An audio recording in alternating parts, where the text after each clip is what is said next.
وقال باب بيان أن الدين النصيحة. Chapter number 23, clarifying that the religion is sincerity. Actually, sincerity, okay.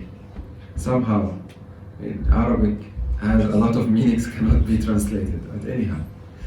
قال حدثنا محمد بن عباد المكي قال حدثنا سفيان قال قلت لسهيل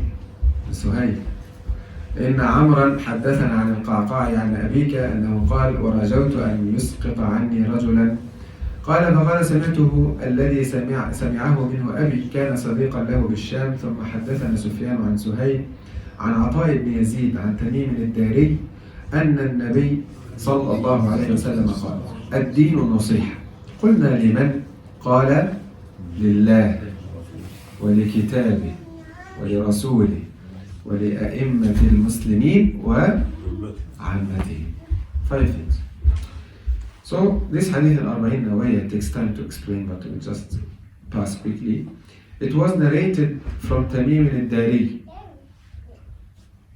Tamim ad-Dari, before converting to Islam, he was on a trip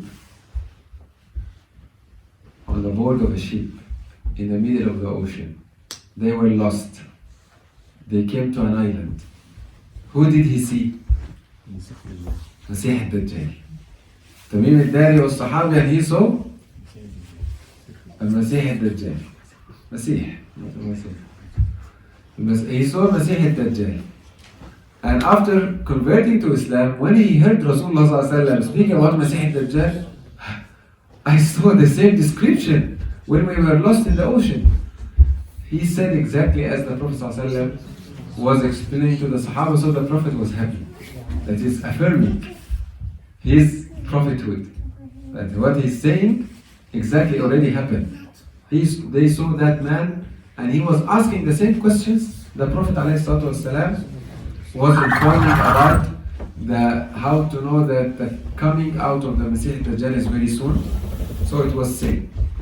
Anyhow, Tamim al-Dari, he narrated that the Prophet ﷺ said, religion is sincerity. Actually, nasiha here, you know, we say in Arabic, nasaha al-asal. Nasaha al-asal. For Arabs, what does it mean, nasaha al-asal? Huh? Not became sweet. Nasaha al-asal means? Huh? Yes. Purified. Totally purified. Very pure honey. Honey is so pure, no any impurities. Nothing with it. Pure honey. When you say nasah al-asad. So nasiha is coming from the same, that you purify, that is from sincerity, that you purify your deen totally for Allah. Your ibadah only for Allah. Jalla Jalaluhu. So that is when the Sahaba said to whom religion is sincerity, he said alayhi salatu wasalam, to Allah, to his book, to his messenger, and to the imams of Muslims, and to the common people, so, or the common folk. Okay, for Allah we understand. We make our ibadah only for His sake. We do not associate any partners with Allah. Cannot have any type of shirk. Okay, this is understood. What does it mean? Sincerity to the Quran, or deen al-nasiha, high perfectionism, or let's say purification in our religion towards the Quran, towards Rasulullah, towards imams of Muslims. What imams means, they are praying like imam in salah? No, imams means rulers. So what does it mean? And then for general Muslims, what does it mean this? For everyone has different meaning. Okay, yes, for Quran to appreciate, to give the all the weight of the words of Quran. Yeah, to believe in the Quran, that is the words of Almighty Allah, and that is revelation from Allah, and that is the final revelation, and that is the protected and preserved final book, and to apply it and to believe in its rulings and apply it, to read it, to recite it, to have cure with it, to have ruqya with it, not to have it abandoned, Many things. That is deen al-nasiha for Quran. To Rasulullah sallallahu alaihi wasallam, to believe in Muhammad alayhi salatu wasalam, that he is the final messenger sent by Allah subhanahu wa ta'ala, the master of humankind alayhi salatu wasalam, the leader of messengers and prophets alayhi salatu wasalam, and to apply his sunnah, to give priority for him over any other human, even if he was your father, even if was your mother, even if that was your sheikh or madhab. Rasulullah sallallahu alaihi wasallam said something, khalas, number one in your life, number one from humans. No one is above him from humans. That is to have deen al-nasiha to Rasulullah sallallahu alaihi wasallam. Okay? To follow him properly, to glorify him, to love him more than anyone else, to love him more than anything else. That is a deen al-nasiha to Rasulullah sallallahu alaihi wasallam. Then, Hadits Muslim, the rulers, to obey them. The Muslim ruler, you should obey. عليكم السمع والطاعة في المنشط والمكره وإن تأمر عليكم عبد حبشي. You have to obey in your activeness, in your laziness. You have to obey under any condition. Even if that who was a ruler upon you or over you, he was a slave, black slave from Ethiopia. Means like Quraysh, they had that superiority. Arabs, they were controlling, and they should control. As the Prophet ﷺ said, Al-A'immatu min Quraysh. Rulers should be from Quraysh. But anyhow, even if someone came from outside and he's ruling us as a Muslim, we should obey, except in one condition. If they are ordering with حرام, with معصية, خلاص. لا طاعة للمخلوق في معصية الخالق. We do not obey anyone if he is ordering with disobedience to the Creator subhanahu wa ta'ala. Other than that, we should follow, we should obey. If he is a Muslim ruler, if he is a Muslim ruler applying Sharia, a Muslim ruler applying Sharia. And we should also give nasiha, give advice, give reminders, with its conditions. Do not go in the squares, okay, in the streets, and make revolution and saying we are doing nasiha. That's not nasiha. Nasiha in secret. If you can reach him, if you can remind him. But what they are doing nowadays, that is not from Islam. That is not from Islam. Never the Sahaba did, of course, and never it happened in our Ummah that they are doing such a way to advise. You want to advise? There are the proper ways of advices, not this way. Of course, that is a long issue, but أهل السنة والجماعة لا يرون الخروج على الحكام إلا أن تروا كفرا بواحا عندكم فيه من الله برهان. Now, if you saw clear kufr, clear disbelief, that's another issue.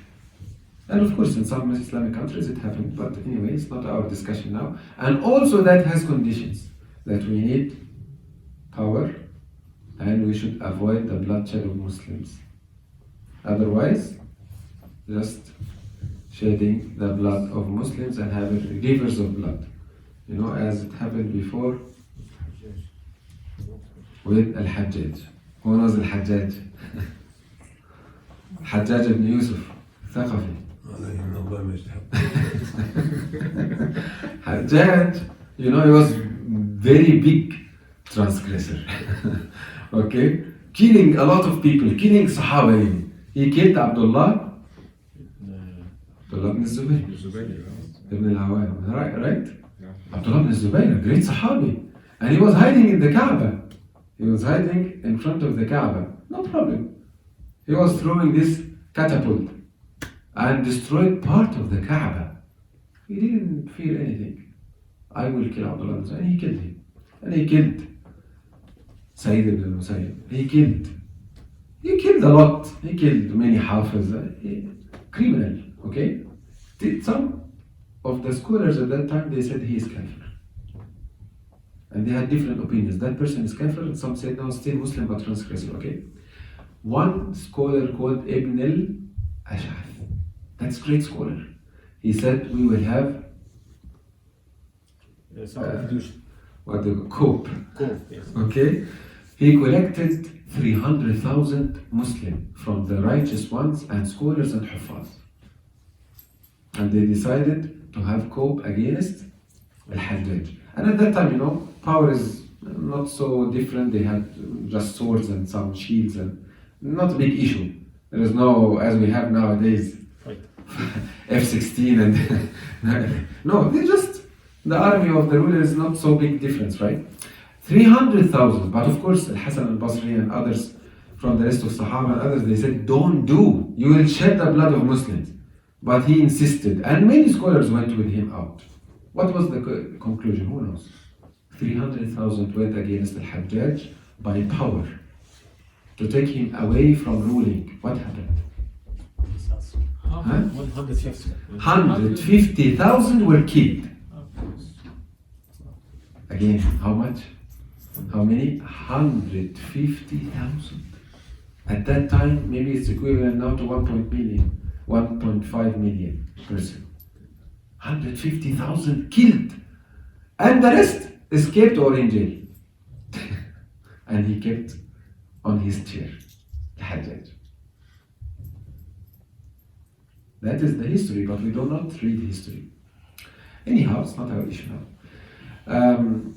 So, ad-Din al-Nasiha for the rulers is to obey them if there is no ma'asiyah, disobedience for Allah subhanahu wa ta'ala, and to give them the advice with its proper Islamic way.